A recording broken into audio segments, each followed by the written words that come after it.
Welcome back to the channel, buddy, and I hope you're doing fine. So, they dropped yesterday the second missive, and that is all about cosmetics. As always, I'm gonna drop the source material in the description of today's video. And I say we keep this intro short, let's get going. Alright, Missive II Cosmetic Schemas. The tailoring of self is a mark of civilization, and yet in hunger, even vanity demands effort. Now, I'm excited what we're gonna learn today. What are cosmetics? Cosmetics are ways of permanently altering the appearance of your character, their weapons, and their carried equipment. Each can be applied to distinct categories such as character outfits, weapons, and bags, including hip bags, backpacks, and weapon bags. Okay, we got a little screenshot here from in-game where you can see all of this. So you have your 4 slots. The top left one is basically where you have the armor, the appearance from your character. Top right is the backpack. Then the bottom left is where you can open the menu where all the weapons are. And the bottom right, I actually don't know what the bottom right are. Maybe those are trophies or something like that that you can put on display. And boy, would you look at that. That old iron for the longsword, so for a two-handed weapon, looks fantastic and I want it now. So, I just gonna say it right now. There will be no new footage that, you know, covers gameplay or anything else in today's video. Normally I get access to this. Today we decided to not show you the skins that are in the game yet because they want to use that for marketing and to surprise people. And well, when I show already everything, the surprise is kind of gone and they don't want that, which I understand. So maybe in future videos, and you probably just have to take my word for it, they already implemented a few sick looking skins, like for example the old iron right here. But I also promised you guys that I will cover everything new about hunger, so today we're just gonna have some theory crafting. They allowed me though to share my experience that I had already from the over 100 hours that I played the game, so I can talk a little bit about the skin system at least. But for now, let's continue. In time, additional item types will receive cosmetic support to be revealed in later updates. At present, hunger includes more than 70 distinct cosmetics. They are built to reflect the materials, wear and strangeness of the world after the end. All cosmetics in hunger are permanent. Once crafted, they are bound to your account forever and will never be wiped. They can also be applied at will.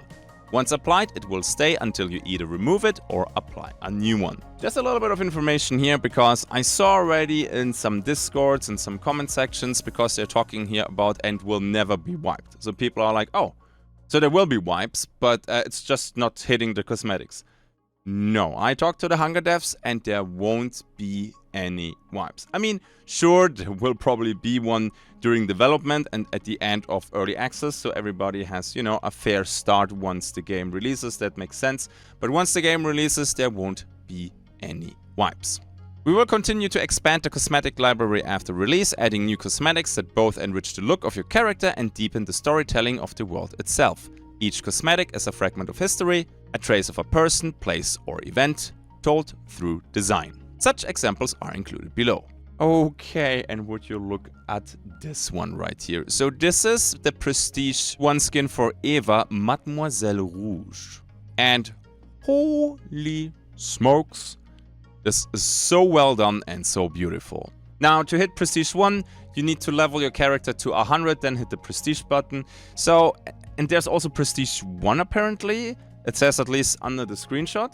So there might even be more for higher prestige levels, which is nice. This gives you something to do. But now you're probably, well, Mike, but didn't you stop prestiging in Hunt Showdown because, well, you don't need more skins? First of all, I have already a triple-digit amount of skins. And yes, you're not completely wrong. Let's see how the prestiging in Hunger will feel. If it's as painful as in Hunt, at least for me personally, this is of course just my personal feelings, right? I know, a streamer having feelings, how dare they? But you also unlock abilities and ultimates by prestiging. So there is not just skins behind the prestige system, there is more value to that. So Mademoiselle Rouge looks amazing, but what are schemas? Let's talk about that right now. Every cosmetic begins its life as a schema, a craftable blueprint representing the knowledge of how to create it. We offer fair warning, schemas behave like any other inventory item until redeemed. If you found, plundered or looted a schema in an expedition, be warned, until you reach the safety of the chateau, they remain part of your carried possessions and thus may be taken from your body. So yeah, there are multiple ways to find cosmetics or the blueprints for them. You can just loot them from even standard enemies. That blueprint is maybe then just for like green weapons or something like that. They can be later then found also in dungeons or maybe even from bosses. And the bosses will give you then the highest tier cosmetics. Now you can put them in your safe container. At least we were able to do this in the playtest and on the current dev build. But if you find multiple, or maybe you have a quest item that you really want to extract, yes, suddenly there's a lot at stake and the risk is high, which builds a lot of tension. And that's actually why we play these hardcore extraction shooters, at least in my opinion. To use a schema, you must return to the chateau. Once in the chateau, using a schema consumes it and permanently adds it to your appearance menu. The cosmetic must then be crafted to be able to apply it. All discovered cosmetics are account-wide. However, character cosmetics appear only on the menu of the matching hero. So this sets Hunger apart from other games, at least to my knowledge. I've never seen a system like this. So you unlock that you can craft this skin. Now keep in mind you only have to craft it once. So it's not like you die and then you need the crafting materials again to be able to run the skin on your gun or your character or your backpack. So you only need to find these materials once, then you craft it in your appearance tab and then you can apply it whenever you want to. So it's not like a one-time use, because I also saw some discussion about that. And here we have another screenshot. This one is from Marie and it's called the Matriarch Cosmetic. And I have to say, stellar looking. And I think she's running there a Vapor gun. And in my experience, it's a lot of fun to start an expedition, not just for doing quests or PvP or exploring, but also to hunt these items that you need to craft your cosmetics. It's a little bit of a treasure hunt, I would say. It's giving you more to do in the game.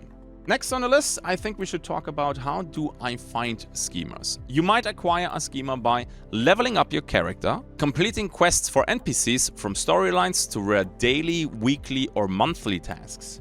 Okay, and here's even something new for me. So they talk here about dailies, weeklies, but also monthly tasks. Now, I don't know what is behind monthly tasks. I saw a couple weeklies and they're doable with maybe doing like one intense evening of gaming. Monthly though, I'm curious what it's gonna be. So far, on top of that, all the dailies and weeklies that I saw were purely PvE focused. Not a single time I actually got a daily, weekly or monthly for PvP. So this is probably something that they will put on the list. I would like to see, maybe not daily, that might be a bit rough, but for weekly and monthly, maybe that you have to hunt down some other people in your expedition. Could be fun. I know some people just don't like PvP and they enjoy PvE parts of the game. Fair enough. Let's see what they will decide on. But there is more, unlocking situational quest lines hidden behind specific choices or other NPC progressions. Simply finding them in the world, tucked into a bundle of firewood, lodged behind a desk or hidden in a roadside crate. Looting bosses or rare enemies, including certain hunger that guard unique rewards. And prestiging a character. We saw already the one from Ava, for example. Now, looting bosses or rare enemies. I don't know if they showed it already, but some of the hunger can have a rare spawn. The chance for that is rather low and they are a bit more dangerous and they drop specific loot. They don't always drop cosmetics, or at least they didn't do it when I hunt them. Now, the list goes on though. Stumbling upon unique fixed locations with low chance spawns, such as a bedside table in a ruined farmhouse that might just once yield something extraordinary. Purchasing schemas from rare vendors using in-game currency or tradable resources. Purchasing schemas from other players through the in-game auction house, which will be introduced during early access using in-game currency or tradable resources. Purchasing schemas as paid content, which will be introduced after early access to help sustain and expand hunger long into the future. Schemas bought with real money will already be applied in the appearance menu. They will need to be crafted but cannot be unsold within the game. And I'm personally pretty happy that they mentioned this right here. So it's not possible, because some people assumed that already, although it's written right here. You can't buy skins on Steam with real money and then in-game put those in the auction house and then basically get in-game currency for that. That won't work. So you're not getting the physical blueprint, it will already be researched in your appearance tab. And the unique fixed locations, this will be, I think, very soon a community effort, right? There will be maps online where people, hey, in one of my runs, I found like, I don't know, for the Louisville, a skin right next to this dead body. 5 times looting this guy, never got something. The 6th time, he had something for me. So mark this down as a, you know, unique fixed location. Here are some War Axe cosmetics. We saw those already. I showed them already in a previous video. And yeah, just look at this.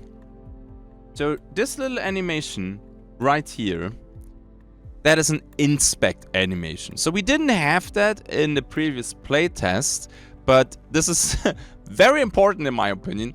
I know it might sound weird, but people like to look at their skins. They like to inspect them.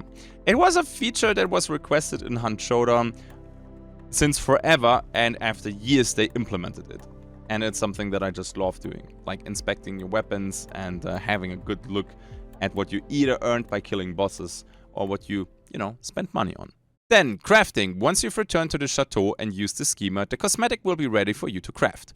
You can craft this cosmetic over time, and ingredients can be drawn from your inventory and stash. Clicking an ingredient commits it permanently to a recipe. It cannot be reclaimed. The system dynamically tracks progress, showing which ingredients remain. Once all are gathered, the craft button becomes available. You can also choose to bookmark ingredients to allow you to keep easier track of any particular schema you're compiling. Crafting finalizes the cosmetic, transforming knowledge into ownership. Once crafted, it is yours forever, bound to your account and available to every eligible character. Even if you perish in an expedition, you shall still retain the cosmetic. So there are a lot of cosmetics, and the game is helping you a little bit with this, right? When you extract and you open the tab menu, you will see in the top right that there is a red glow right next to your appearance tab. And with that red glow, the game is telling you that you brought something back from your expedition that is needed for a cosmetic. So, rather important to check that really quick before you start selling everything. And this is how the appearance tab will look like and the crafting itself. So you can see here the list, what do I need for that? And well, you just track that, or if you don't, the game will tell you with this red glow right next to this appearance tab, hey, you have something that is of value for your cosmetics. And then let's talk about duplication and trade. If you already possess a discovered schema, you cannot redeem another copy. Such items retain trade value, sell them instead. You can just sell them for quite a bit of money to vendors, or you use the auction house. Nice. So I don't know how much I will play daggers. Yes, my voice is dying because I'm currently streaming on Twitch. The Twitch drops for Hunt Showdown, and I stream 10 to 13 hours every day. So my voice is a little bit salty. But yeah, the artwork from all the skins, I love those, man. Then, design intent. We understand that in most games, cosmetics are either purchased directly or awarded automatically for completing achievements. In Hunger, we wanted to take a different approach. Cosmetics are not just aesthetic choices, they're tied directly to what players do in the game. Like any strong RPG system, characters' appearance should reflect a player's performance, choices, and capability. The goal was to make cosmetics feel earned, a reflection of experience, not simply ownership. Cosmetics in Hunger are designed to be earned, crafted, and permanent. Yeah, I'm not so sure about this one. I personally love this, but I expect a few people not to be 100% happy with this. Before you're angry now in the comment section, they also posted their reasoning for that. I would say we check that out first. They exist as artifacts of understanding that players discover and construct through play. These are the main ideas that drove our design of the system. Expression. Cosmetics are an avenue for creative and narrative expression. Each piece contributes to world building through its design, material, and lore context. Permanence. Once crafted, cosmetics are permanently bound to the player's account. They are never wiped or lost between seasons. In effect, the appearance menu acts as a persistent record of a player's progression, tracking what they've learned and unlocked over time. Okay, quick break here, editing mic here. So because this might be the source for the confusion about there might be wipes and stuff like that, because they mentioned seasons. And seasons mean they're just free themed updates for the game. I just want to drop this little bit of information, so this might clarify something. Back to editing I go. Let's continue the video. Skill. The ingredients required to craft cosmetics are often tied to meaningful gameplay challenges, such as defeating specific hunger, completing difficult encounters, or reaching remote locations. Acquiring a cosmetic is as much a measure of skill and persistence as it is luck or exploration. Process. Discovery and crafting are distinct steps. Players must first find the schema, then gather materials to complete it.